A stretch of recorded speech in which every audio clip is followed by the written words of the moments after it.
안녕하세요. 서울특별시 농업기술센터 환경농어팀 이재원입니다. 오늘은 토양 비료 사용 처방서에 대해 설명해 드리고자 합니다. 오늘은 첫 번째 토양 기초 시간입니다. 토양을 잘 관리하고 토양을 이해하는 데 큰 도움이 되는 방법 중 하나는 바로 토양 비료 사용 처방서를 아는 것입니다. 토양 비료 사용 처방서를 잘 활용하면 토양 관리에 큰 도움이 됩니다. 토양 비료 처방서는 사람의 건강 검진과 비슷하고 보시면 됩니다. 건강 검진이 사람의 상태를 진단하듯이 토양 비료 사용 처방서는 토양 상태를 분석하고 진단해주는 토양의 건강검진이라고 할 수 있습니다. 우선 토양 비료 사용 처방서를 자세히 설명하기 드리기 전에 잠시 말씀드릴 것이 있습니다. 식물은 크게 야생종과 재배종을 나눌 수 있습니다. 야생종은 자연 선택 진화를 통해 다양한 환경에 적응하여 불리한 환경에서도 생존이 가능합니다. 그래서 사람이 따로 비료나 물을 주지 않아도 야생식물들은 잘 살아갈 수 있습니다. 반면 재배종은 사람의 필요에 따라 육종한 식물들로 야생종보다 생존력이 약합니다. 불리한 환경에서는 생존이 어려우며 생존하더라도 생산성이 크게 떨어집니다. 따라서 재배종은 물 관리, 토양 관리, 빛과 온습도 관리 등 환경 관리가 필수적입니다. 이 중에서도 저는 토양 관리가 가장 중요하다고 생각합니다. 토양 관리는 크게 이화학성과 물리성으로 나눌 수 있습니다. 먼저 이화학성은 토양의 화학적 성질을 의미하고 물리성은 토양의 물리적 성질을 말합니다. 토양의 화학적 성질은 주로 토양 내 양분과 비료를 다루는 부분입니다. 토양의 물리적 성질에는 배수성, 통기성, 보비성 포함됩니다. 배수성은 물이 잘 빠지는 능력을 말하고 통기성은 토양 내 공기가 잘 통하는 정도를 의미합니다. 보비성은 토양의 물과 비료를 잘 보유하는 능력입니다. 오늘 이 중에서 토양의 화학적 성질, 즉 이화학적 토양 관리에 대해 설명드리겠습니다. 우리는 일반적으로 비료를 줄 때 토양에 남아있는 양분을 확인하지 않고 그냥 주는 경우가 많습니다. 해마다 토양 내에 남아있는 양분이나 비료 성분들이 얼마나 남아있는지, 어떤 양분이 많이 남아있고 어떤 양분이 부족한지 확인하지 않고 비료를 사용하게 되죠. 하지만 해마다 토양에 남아있는 양분의 양은 다릅니다. 그 이유는 재배 기간 동안 비가 얼마나 많이 왔는지에 따라 달라지기 때문입니다. 비가 많이 오면 양분이 용탈되어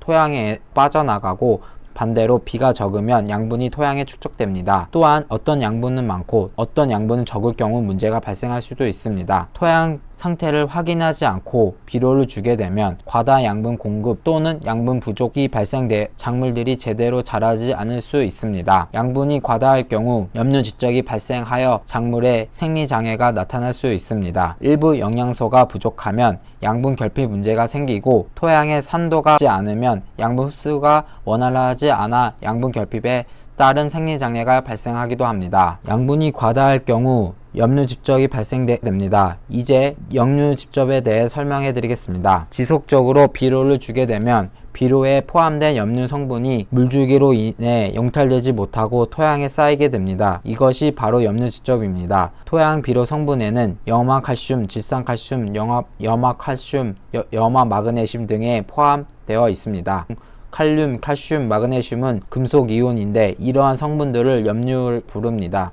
쉽게 말해 염류집적은 토양에 소금처럼 염류가 쌓여 토양이 짜지는 현상이라고 볼 수 있습니다. 염류가 쌓이면 토양의 삼투압이 높아져 식물의 물을 흡수하지 못하게 되고 양분도 제대로 흡수할 수 없게 됩니다.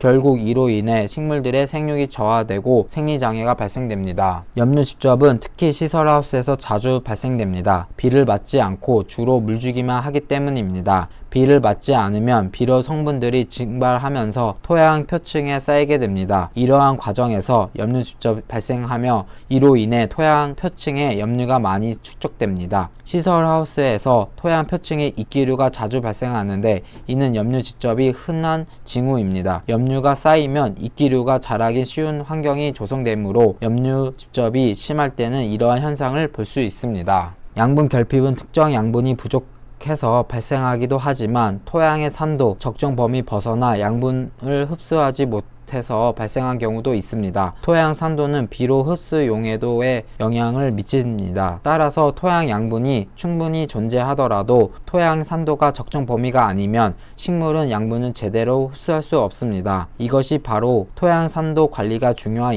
이유입니다. 산도가 너무 높거나 낮으면 양분 흡수가 방해를 받아 결과적으로 양분 결핍 현상이 일어날 수 있습니다. 양분 결핍이 발생하면 작물에 다양한 생리장애가 나타납니다. 예를 들어 토마토에서 흔히 발생하는 백호석은병은 칼슘 결핍으로 인해 발생하는 대표적인 병입니다. 백호석은병은 토마토 열매 아랫부분이 붓고 물러지는 현상입니다. 이는 칼슘 부족하여 세포벽이 약해져 발생하는 문제로 주로 토양의 칼슘 부족이나 불균형 물관리가 원인입니다. 이외에도 특정한 양분이 부족할 경우 다양한 증상이 나타날 수 있습니다. 지소결핍은 잎이 노랗게 변하고 성장이 저해됩니다. 인결핍은 뿌리의 발달이 늦어지고 꽃과 열매 형성에 문제가 생깁니다. 칼륨 결핍은 잎이 끝이 갈변하고 작물이 병에 취약해집니다. 이처럼 양분의 결핍은 다양한 방식으로 작물에 영향을 미치며 작물의 성장과 수확에 문제를 일으킬 수 있습니다. 토양 양분이 과다할 경우 염류집적이 발생하고 양분이 부족하거나 양분이 흡수에 문제가 생기면 양분 결핍 문제가 발생합니다. 이로 인해 작물의 생리장애가 나타나게 됩니다. 작물의 생리장애가 발생하면 작물의 성장 저해, 생산량 감소, 그리고 병균 감염에 대한 감수성 증가와 같은 문제가 생깁니다. 결국 이러한 문제들이 누적되면 농가의 소득이 감소하게 됩니다. 이러한 문제들이 발생하지 않도록 하기 위해서는 토양 분석을 의뢰하여 토양 비료 사용 처방서를 꼭 받아야 합니다.